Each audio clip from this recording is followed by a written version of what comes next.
reality. You can't get blood from a stone. I won't be able to pay the rent. Battered financially by the coronavirus pandemic, now on the brink of losing their homes. I'm feeling the fear of homelessness. I observed tenants being evicted in as little as 60, 90 seconds. Homelessness has always been killing people. But when you have a pandemic at play, it has never been this stark. They move 4 meters a second. It takes your breath away. It's mesmerizing, a symphonic ballet of technology. Canadian companies, they know they have to innovate, they know they have to automate. Will this result in fewer jobs? It is absolutely the opposite. It is a job creation.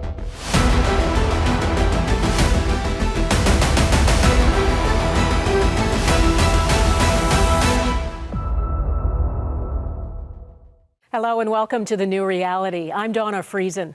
Since the start of the pandemic, we've heard it over and over again. We're all in this together. Stay home, stay safe. For millions of Canadians living paycheck to paycheck, though, that is not an option.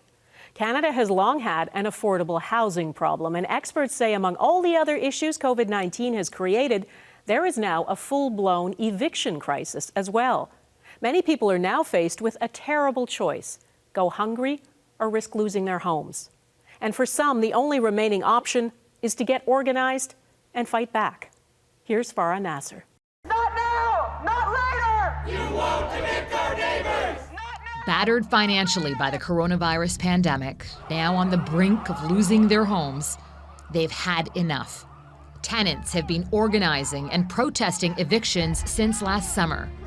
As the virus surges again, people like Zinat Jahan are broke and wondering how they'll survive. I'm feeling the fear of homelessness. It wasn't always this way. Zinat moved to Canada from Bangladesh 4 years ago to join her husband and build a better future for their daughters. Then her husband was diagnosed with an aggressive cancer. It was November 2019. He got admitted in the hospital. More than 2 months he fight. And then 2020, January, he passed away. But there was no time to mourn. Zinat took more hours at her fast food job to cover the rent and support her daughters.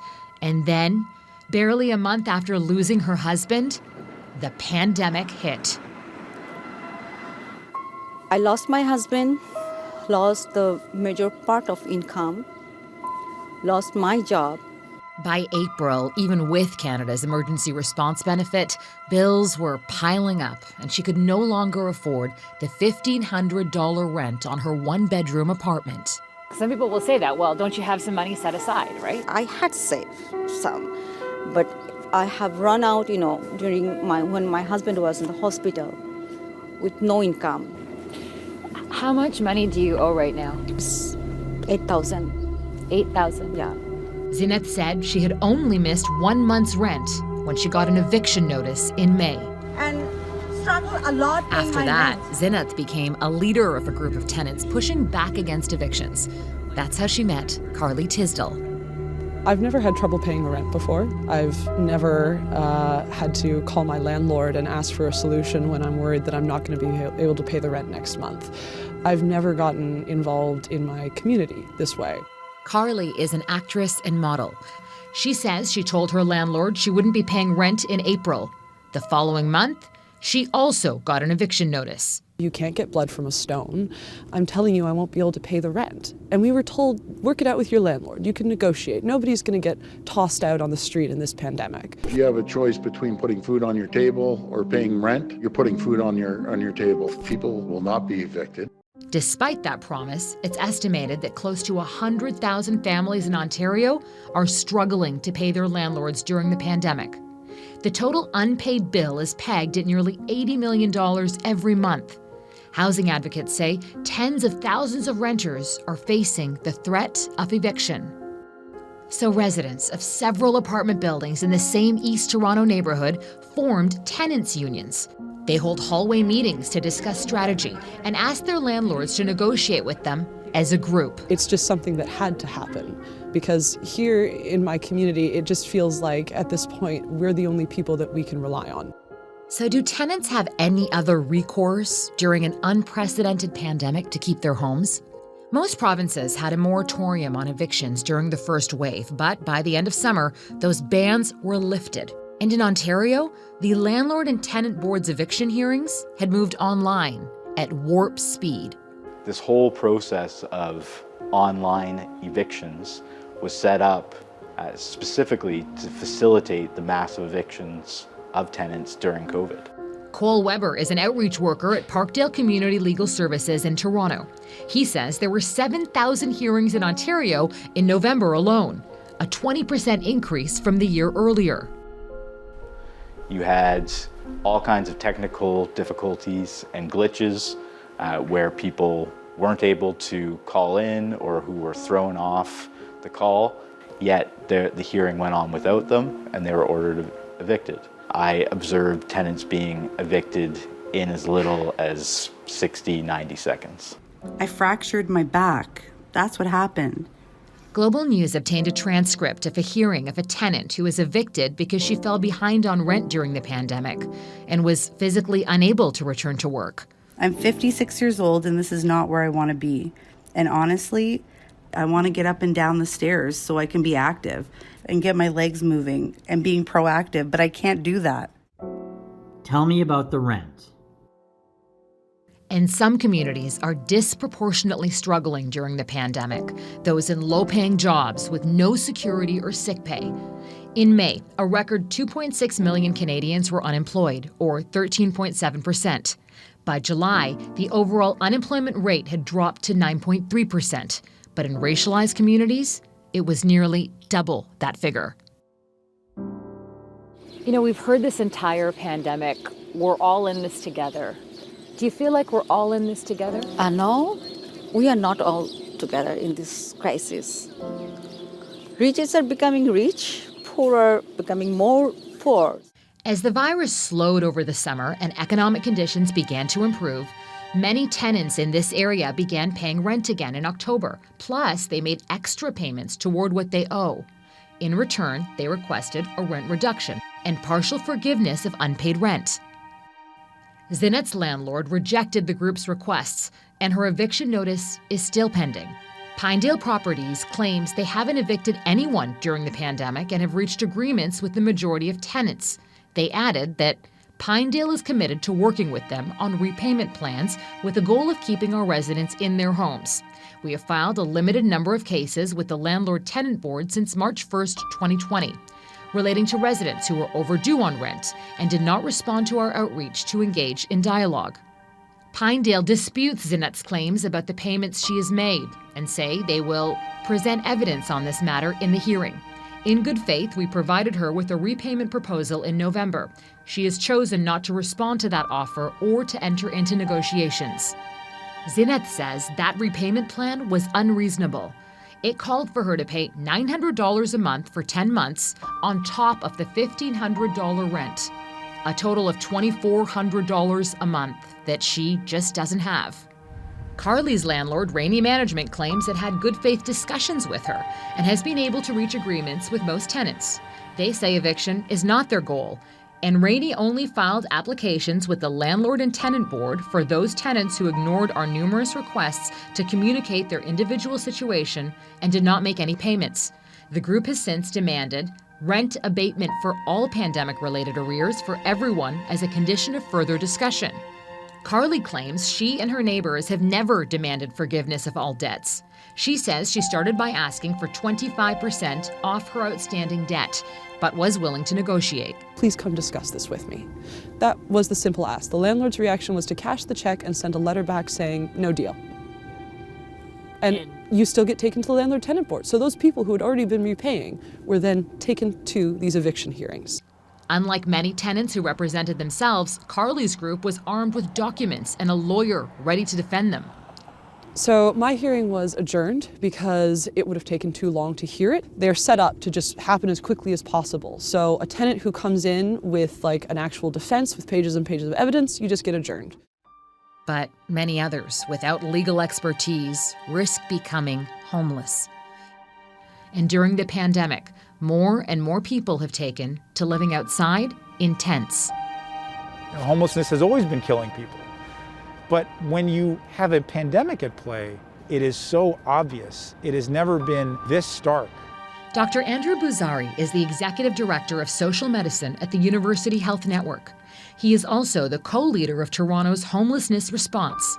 I think it's really important to recognize that pre-pandemic, we had a housing crisis. Tens of thousands of people across the country who've been without stable housing, close to 10,000 people in the city of Toronto. The big worry now is how many more people will find themselves evicted with nowhere to go. We've already failed tens of thousands of people in the housing crisis. To say that we're going to have a whole new generation of people move into chronic homelessness, I mean, that's even more of a damning failure. Amid another surge in cases of the virus in January and another shutdown, Ontario public health officials called for more protections to help renters at risk of losing their homes. It means income support, and it means protection from eviction. The province did order a temporary pause on enforcement of eviction orders, but no further assistance for renters. Meanwhile, the eviction hearings continue, and the messaging from the Premier has not changed. Stay at home. Restez à la maison. Dai jolly. Low fun. You hear this messaging, stay in your home. How can I stay in my home when I have an eviction order? It feels like we've been left behind by the government, by our landlord. They have dragged my neighbors and I to the LTB in the middle of a global pandemic. So they protest, they strategize, and if necessary, they physically block sheriffs from evicting their neighbors. Until landlords or the government steps up with a long-term solution, these tenants say it's their last option. The stress of knowing that through no fault of your own, you've lost your job, you now won't be able to pay, and it just feels like you're just sliding down a cliff or something. To save our home, we need rent relief. We will help each other. We will make sure that everyone is safe in their home. That is our commitment, and we will fight back. Coming up on The New Reality. Robots are going to complement people, not replace them. Up and down the grid they zip. This is the automated warehouse of the future. It takes 2 years to build a facility like the one I'm sitting in. It's a $100 million investment. We know we're onto something special.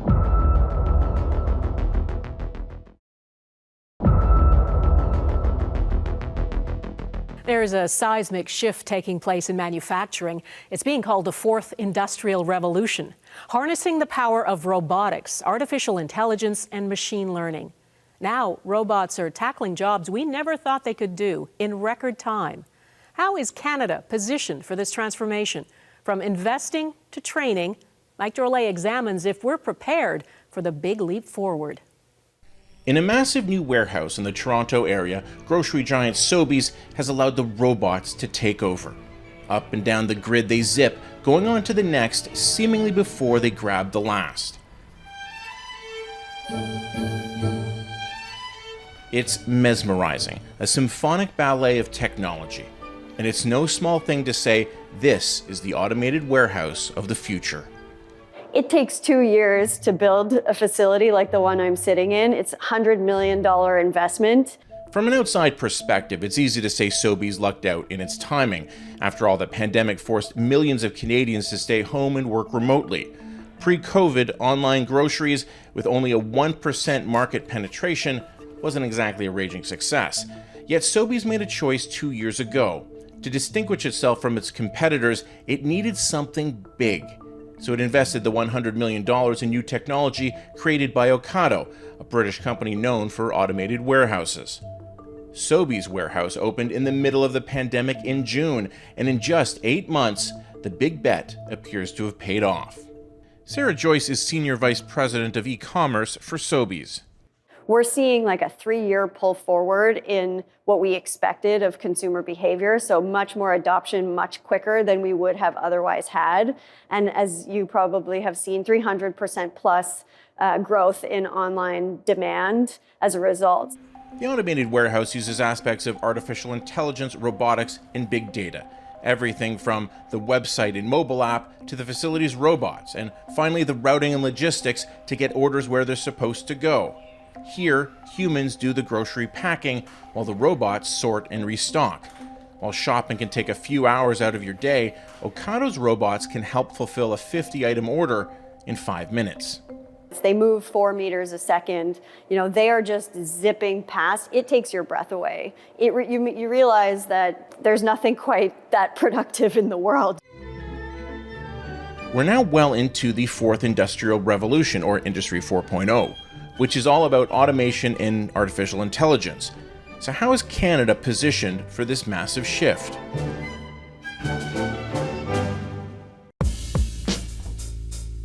When Sean Ghaffari became Associate Dean of Applied Technology at Humber College in 2018, he saw the future of automation in Canada at a crossroads. The stake is very, very high here because we are talking about the global competition, and a lot of countries in the world, they are ahead of us. He looked at the programs in Canadian schools and saw a problem. Students were ill-prepared for this new wave. And Canadian companies, he believes, weren't going to invest in the future if there were few people qualified to take them there. We just need to act fast. We just need to connect all of these dots together to finally address this skill gap which exists in the industry. Today, there are 24 colleges in Ontario alone offering automation programs, along with mechatronics programs at 4 universities. That growth has attracted top students to the province, including Mauricio Toigo, who says it's not hard to quantify the opportunity. The Brazilian expat says even during a pandemic, graduates are finding jobs fast. You have not only to invest in developing and implementing automation in our factories, but we also need people that are capable of working with those machines, that are capable of developing them. So the investment on the education side and the industry side has to go, at the same time. What's the risk if we don't get this right? The risk is that we're going to lose our manufacturing capabilities, and we're going to have to pretty much import everything that we want to use, and that's not really good for Canada as a whole. The highly automated factory is still far in the future for most manufacturers. Digital advancements and AI have changed jobs that were traditionally thought to be impossible to be automated. But it's happening. Think driverless cars, automated buses, and even computer-generated social media influencers. All this leads to the question, can humans and automation coexist? Most of what's going to happen is that robots are going to complement people, not replace them outright. But the end result is still not so clear. University of Waterloo economics professor Joel Blitt decided to take a long, hard look at what Canada needed to do post-pandemic. Automation, he concluded, was both inevitable and necessary to better compete with the rest of the world. It's just common sense that taking days to fulfill a curbside pickup order can't compete with Amazon's next-day delivery. If Canadian companies take the plunge into automation, Blitt predicts a hollowing out of the middle class. But the thing I'm most worried about is potentially increasing inequality. Because even after the market settles down and people find new jobs, it's not the case that their new jobs are going to be as good as their old jobs. History supports his argument. As other technological revolutions took hold, it led to a recalibration of the workforce. In his book, The Technology Trap, Carl Frey writes it took decades for the lower class to recover. But if the same thing were to happen today, Canada, with its vast social safety net, isn't a bad place to be. The places that seems to be doing better are the places that also have reasonable welfare systems, like Sweden. So if you don't lose your health care with your job, you have less to worry about.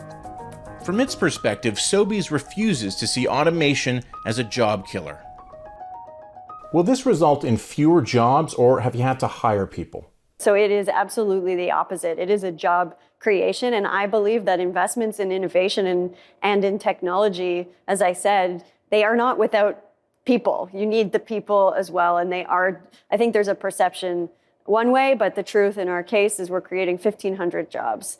It's a point automation consultant Ben Angel agrees with, but the point as he sees it is moot, because Canadian industry has been slow to invest in new technology.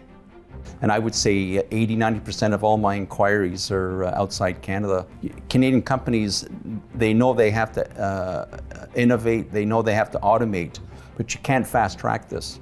It's going to take a long time for customers to really come up with the proper budgets because the automation is very expensive. When Angel moved to Canada 20 years ago, the majority of robots in the country could be found in the auto sector. But even as Canada modernized, its warehouses didn't. Our factories are actually well automated. That happened, the assembly line, that was automated 20, 25 years ago. So our Canadian factories are well automated. No issues with that. But it's when that product is made, when it's moving to the warehouse. Our warehouses are full of forklifts. Canadian companies love their forklifts. And that leads back to Sobeys and the investment in the automated warehouse robots, which has gone so well the company is moving ahead with 2 more sites in Quebec and Alberta. And when they eventually open a 4th, they'll be able to service 75% of the Canadian population. We know we're onto something special, and we plan to keep rolling that out to as many Canadians as possible. Next week on The New Reality. They covered up the cause initially, then they said there was no person-to-person contact that would cause it to spread, and then they were sending out flights from Wuhan all over the world. It was scary, to be honest with you. I've never seen the city like that. To call it a ghost town is not an exaggeration.